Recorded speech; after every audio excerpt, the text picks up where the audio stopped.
and center of the news in recent weeks, especially as the Trump administration works to meet a quota of 3,000 ICE arrests per day. In Texas, 9 farm workers were arrested last week, charged with being in the country illegally.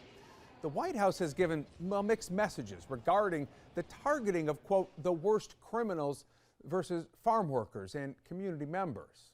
In other cases, ICE is using more force. Last week, ICE agents dressed in military gear and face masks took to a Los Angeles park by foot and on horseback. The mayor says 20 minutes prior to this, kids were playing in that park. And in our last half hour, you watched as ICE agents handcuffed people outside Charlotte's immigration courthouse and put them inside an unmarked van. Do you view this as violating due process? Yes. Every individual has been placed in removal proceedings, and they're trying to follow the law. It's part of what investigative reporter Naomi Coles learned is a newer approach to ramping up daily arrest quotas nationwide. And our investigative reporter Naomi Coles joins us here in studio to talk more about all this. First of all, take us inside the reporting on this story. Why aren't we seeing inside the courtroom?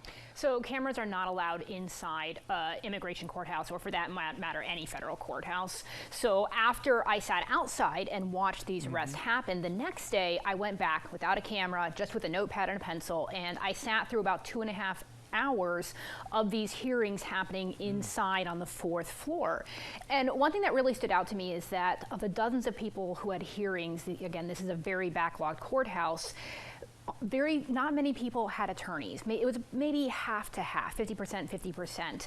And that's a really sobering reality when you're in this system, because attorneys are very expensive and the government does not provide federal public defenders for immigration cases. So how much do they know about this system as these people go into the courtroom? I'll tell you this much. The immigration law in general is one of the most complicated laws that we have. I have been studying it for a while. I struggle to understand it. Lawyers tell me there are constantly aspects of the law that are difficult to understand. It is a very convoluted system. And I think people make an assumption these hearings, these are criminal proceedings, but they're not, are they? No, they are not. This is a civil proceeding. It's a civil courthouse. The people showing up to court are coming because they were given a notice from the government saying you are in the country illegally or undocumented.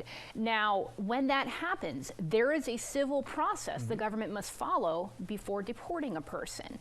Now, what we talked about in this story, this loophole that is happening, this is where attorneys feel the government might be violating due process because they are dropping these cases. It's going to a different system. And people who are showing up, in some cases, they don't have the avenues that by law they should have to argue to stay in the country. And they've been told to show up at this specific time for this specific hearing, right? So they're doing what they're supposed to do. That is correct. Yeah.